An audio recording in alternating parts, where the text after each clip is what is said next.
The silence in the town square was deafening as Martha Henderson collapsed to her knees, her torn dress and bare feet telling a story of pure desperation.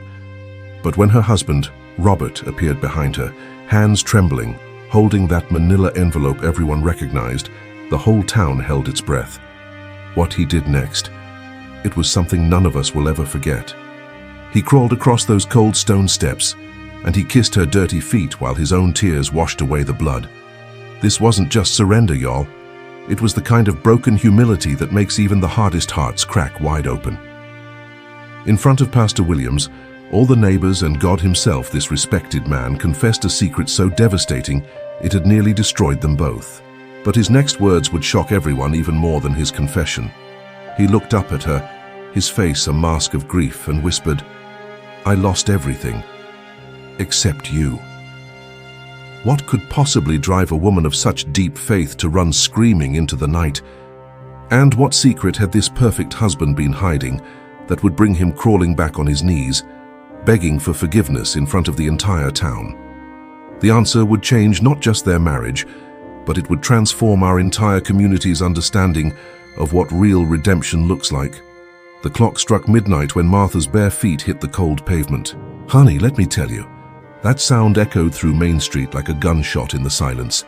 Her simple cotton dress was torn at the shoulder, and mascara was streaming down her beautiful dark cheeks like black rivers of desperation. She wasn't just running, she was flying across that empty town square like the devil himself was on her heels. Now you have to understand, Martha Henderson wasn't just any woman. She was the kind of person who never left the house without her hair done perfectly, who organized the church bake sales and knew everyone's birthday by heart. Seeing her like this, barefoot and utterly broken, was like watching a magnificent statue crumble right before your eyes. The streetlights cast long, haunting shadows as she stumbled forward, her breath coming in sharp gasps that turned to white clouds in the cold winter air. "Please, God," she whispered between sobs, "please let this be a nightmare." But the cold concrete under her feet told her a different story. This was real, and it was happening right now. Behind her, the house she'd called home for 15 years sat dark and quiet, keeping its secrets like a grave. What had happened in that kitchen just hours before would shock this sleepy little town to its very core. What her husband had done, what he'd said with those cold, heartless words, had shattered something deep inside her that she wasn't sure could ever be fixed. She finally reached the church steps and just collapsed, her knees hitting the stone with a sound that made you wince. The huge wooden doors stood before her like the gates to salvation, and she pressed her palms against them, feeling the rough texture bite into her skin. "I can't do this anymore," she cried out to the empty night. "I just can't." But what on earth could drive a woman of such deep faith to run screaming into the darkness? What could break someone so completely that they'd abandon everything, their dignity, their shoes, their pride, and flee like a scared child? The answer, y'all, lies in what happened just 3 hours earlier in that quiet kitchen, when the man she'd loved for 20 years looked her straight in the eye and said the words that would haunt her forever, words that would change everything. Now let me take you back, y'all, so you can understand how Martha Henderson ended up on that church step. See, just 6 months ago, if you'd driven through our little town, you would have seen what looked like the perfect American dream walking to Sunday service. There was Robert Henderson, tall, handsome, wearing his best suit, walking hand in hand with his beautiful wife, Martha. He was the kind of man everyone respected, worked down at the insurance office for 20 years, never missed a single payment on anything. And Martha, honey, she was the crown jewel of our community. She led the women's prayer group, organized every charity drive, and had a smile that could light up the darkest room. "Look at those two," folks would whisper with admiration. "Now that's what a godly marriage looks like." But you know what they say about still waters running deep. Behind those perfect Sunday smiles, something was slowly dying. It started with little things. Robert started coming home later and later from work, always claiming he had extra paperwork. Martha would have dinner waiting, getting cold on the table, as she watched the clock tick past 8, then 9, then 10. "How was your day, honey?" she'd ask when he finally walked through that door. "Fine," he'd grunt, not even looking at her. He'd just grab his plate and eat in silence while she sat there, her heart breaking a little more each night. The silences between them grew longer. The kisses goodbye became quick, meaningless pecks on the cheek. The man who used to tell her she was beautiful every single morning stopped seeing her altogether. Martha would catch him staring off into space, his jaw clenched tight, like he was fighting some invisible battle she wasn't allowed to know about. At church, they still held hands during the prayer. They still sat in their usual pew, third row from the front.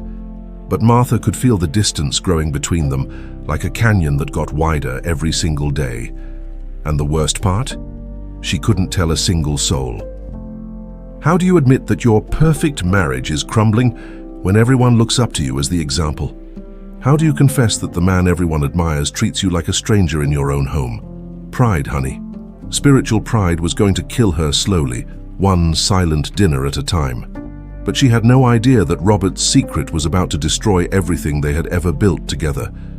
Listen to what happened next, y'all. Martha Henderson, the woman who could pray for hours, who led every prayer circle in town, found herself sitting on her bedroom floor at 3 in the morning, staring at the ceiling with dry eyes and a heart that felt like stone. For the first time in her adult life, she couldn't pray. The words just wouldn't come. She'd open her mouth and nothing. It was like God had hung up the phone and left her talking to empty air. "Please," she whispered into the darkness, "please help me understand what's happening to my marriage." But even those simple words felt hollow, like she was talking to herself in an empty room. Robert had been coming home even later now, sometimes not until after midnight. When she'd ask where he'd been, he'd just look at her with those cold eyes and say, "Working." But honey, what kind of insurance work kept a man out until the bars closed? The worst part wasn't even the loneliness. It was standing up in front of her women's group every Tuesday, leading prayers for struggling marriages, when her own was dying right in front of her eyes. "Let's pray for the Johnson family," she'd say with a smile that felt like it might crack her face. "They're going through a rough patch," all while her own rough patch felt more like quicksand, pulling her down deeper every single day. Martha started avoiding phone calls from her sister, stopped accepting dinner invitations from church friends. How could she sit at their happy tables, watching their husbands actually talk to them, actually look at them with love? That's when the dangerous thought crept in. Maybe if she wrote him a letter, really laid her heart bare on paper, maybe he'd remember why he fell in love with her. Maybe she could break through whatever wall he'd built around himself. So one Thursday afternoon, while Robert was at work, Martha sat at their kitchen table with a pad of paper and a pen that shook in her trembling hands. She poured everything into that letter, her fears, her loneliness, her desperate love for a man who seemed to hate her more each day. She signed it, "Your loving wife Martha," and left it on his pillow. But what she didn't know was that letter was going to set off a chain reaction that would blow their lives apart. Now get this, y'all. When Robert found that letter on his pillow that night, his hands started shaking like leaves in a storm. Not because he was touched by Martha's words, but because those loving, trusting words made his guilt cut deeper than any knife ever could. See, Robert Henderson wasn't having an affair. He wasn't drinking his paycheck away at some bar. His secret was worse than that. It was something that had been eating him alive for 8 months, turning him into a stranger in his own home. It started innocent enough. A co-worker had shown him this gambling website during lunch break. "Just for fun," the guy said. $5 here and there. But honey, addiction doesn't knock on your door and introduce itself.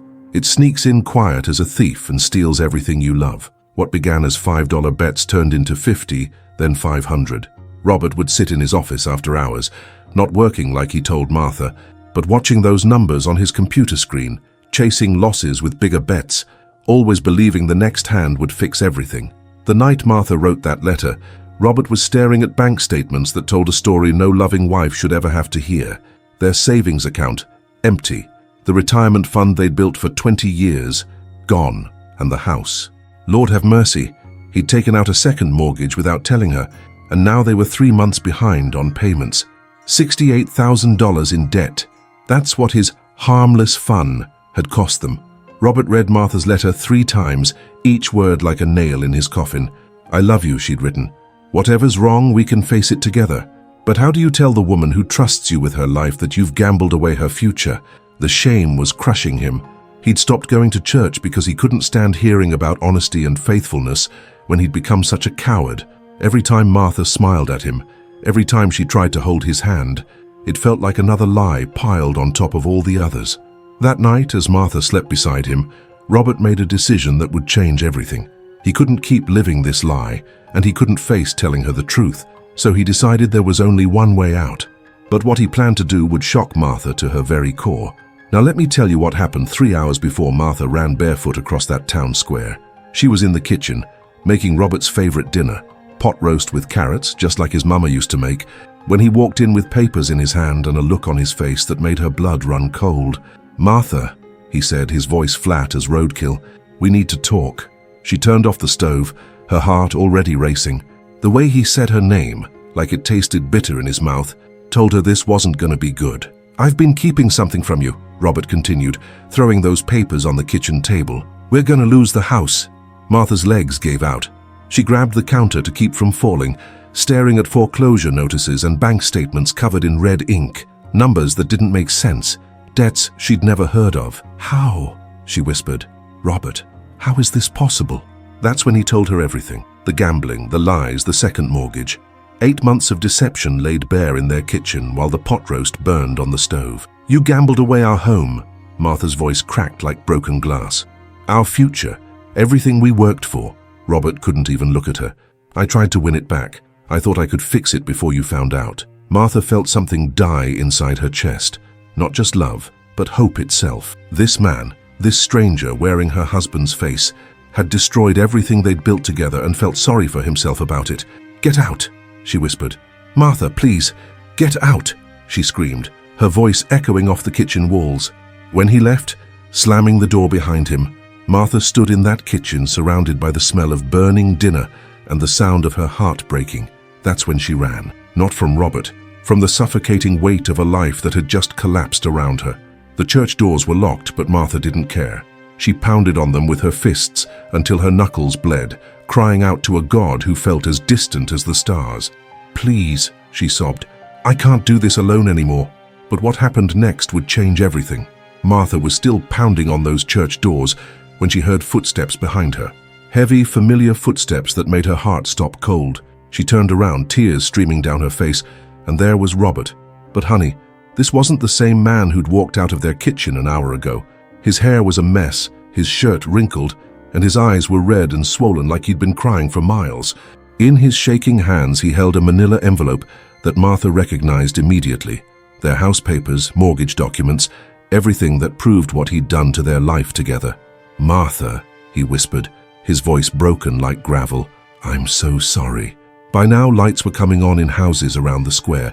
Mrs. Patterson from across the street peeked through her curtains. The commotion had woken up Pastor Williams, who came jogging down the street in his pajamas and a coat thrown over his shoulders. "What's going on here?"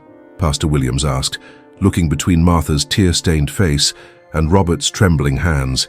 That's when Robert did something nobody expected. Right there in front of God and anybody who was watching, he dropped to his knees on the cold concrete steps. The envelope fell from his hands, papers scattering in the night wind. "I've ruined everything," he said, his voice carrying across the empty square. "I've been gambling online for 8 months. I've lost our savings, our retirement, our home. I've lied to my wife, to the church, to God himself." More neighbors were gathering now. Mr. Johnson from the hardware store, the Thompson family from down the block. Word spreads fast in a small town, especially when it's the kind of word that makes your jaw drop. "I came here to tell Martha I was going to leave town," Robert continued, still on his knees. "Disappear so she wouldn't have to face the shame of what I've done. But I can't run anymore. I can't keep being such a coward." Pastor Williams stepped closer, his face full of concern. "Robert, son, what are you saying?" Robert looked up at Martha, and honey, the pain in his eyes was so raw, it made everyone there take a step back. "I'm saying I don't deserve forgiveness, but I'm begging for it anyway." What happened next shocked everyone to their core. What Robert did next, honey. I've never seen anything like it in my 40 years of living, and neither had anyone else standing in that church square at midnight. Still on his knees, Robert began to crawl across those cold stone steps toward Martha. Not walking, not standing up with dignity, crawling like a broken man who'd finally run out of pride to protect him. Martha stood frozen, watching this man she'd loved for 20 years move toward her with tears streaming down his face. The whole crowd went silent. Even Mrs. Patterson stopped whispering to her husband. When Robert reached Martha's bare feet, Remember, she'd run out without shoes. He did something that made every person there catch their breath. He leaned down and kissed her dirty, bleeding feet. Not once, but over and over, while his tears washed away the blood and grime from her desperate run across town. "I'm sorry," he whispered against her skin. "I'm so sorry, Martha. I lost everything. Our home, our future, our trust. But God showed me I haven't lost you. Please don't let me lose you too." Pastor Williams had tears running down his cheeks. Mr. Johnson took off his hat and held it to his chest. Even the Thompson kids, who'd never seen grown folks act like this, understood they were witnessing something sacred. Robert picked up that scattered envelope from the ground, all those papers proving his failures, and held it up to Martha with shaking hands. "This is what I've done to us," he said, his voice breaking. "But I'm giving it all to you now. Every debt, every mistake, every consequence.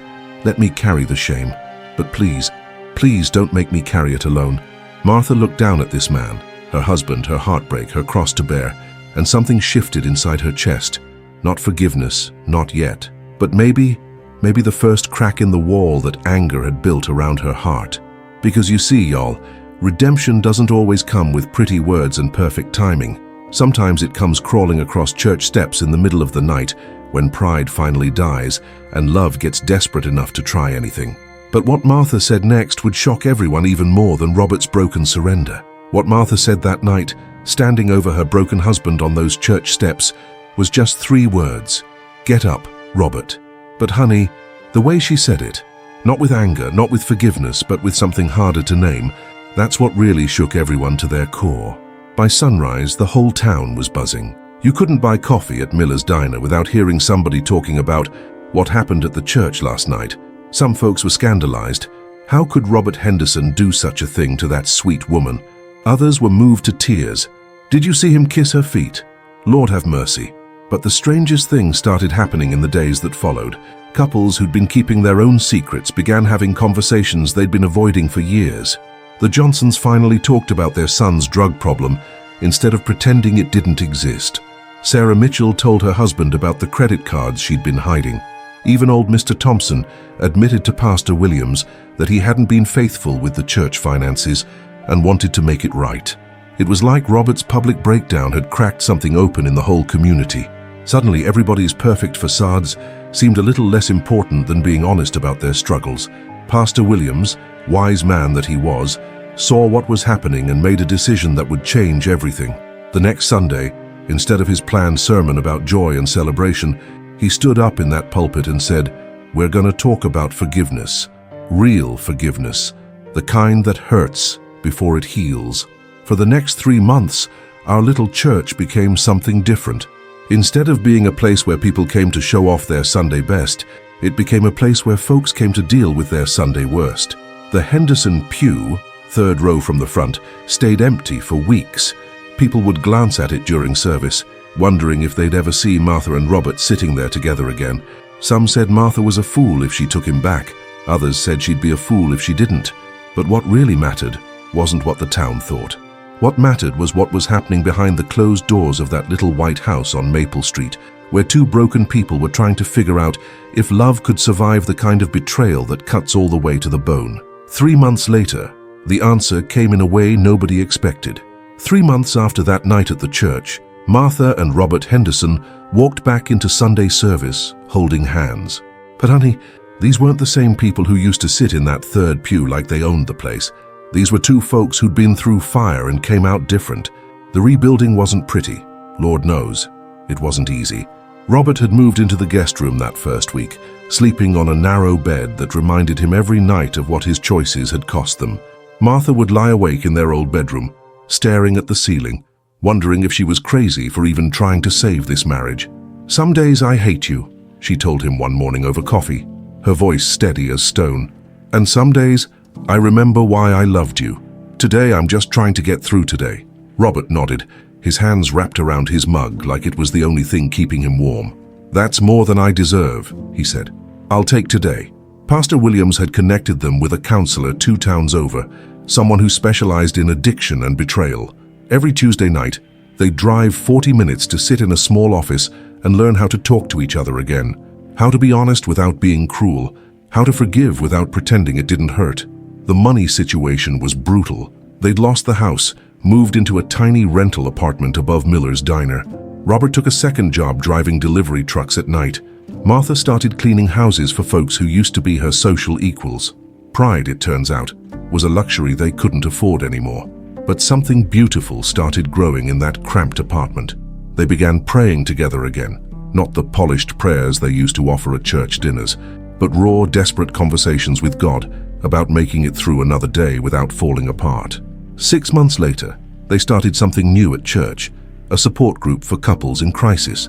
Not the kind where everyone pretended everything was fine, but the kind where people could admit they were drowning and maybe, just maybe, learn to swim together.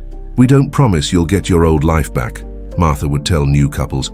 "We promise you might find something better than what you lost." Their marriage wasn't perfect now. It was something harder to achieve. It was real.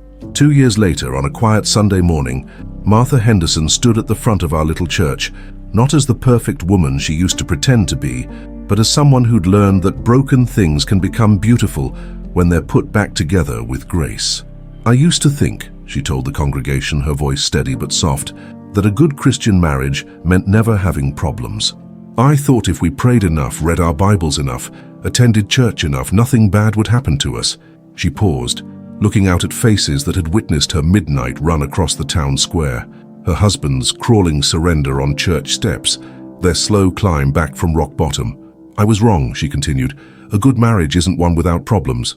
It's one where two people choose each other again and again, especially when choosing each other is the hardest thing in the world." Robert sat in that third pew, tears running down his face, holding the hand of a woman who'd had every right to leave him, but chose to stay and fight for something better than what they'd lost. Their little apartment above Miller's Diner had become a sanctuary for broken couples. Thursday nights, you'd see cars parked outside, folks who'd driven from 3 towns over to sit in Martha and Robert's tiny living room and learn that redemption doesn't happen in pretty packages. "We don't promise you easy," Robert would tell the men who came carrying their own secrets. "We promise you possible." The truth is, y'all, their story became the story our whole town needed to hear, because every one of us has something we're hiding, some way we've failed the people we love most. And sometimes it takes watching someone crawl across church steps to remember that pride ain't worth dying for. Martha never did get her dream house back, but she got something better. A marriage built on truth instead of appearances, love instead of performance. So here's what I want to ask you, friend, as you sit there listening to this story. If your world was falling apart tonight, if everything you'd built came crashing down, where would you run first? Maybe you don't need to run barefoot across a town square. Maybe you don't need to crawl across church steps. But maybe, just maybe, God is waiting for you right where you are, with empty hands, a broken heart, and a love that still believes in second chances.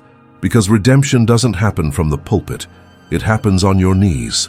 This powerful narrative of Martha and Robert Henderson teaches us that the strongest marriages aren't those without storms, but those that learn to weather them together.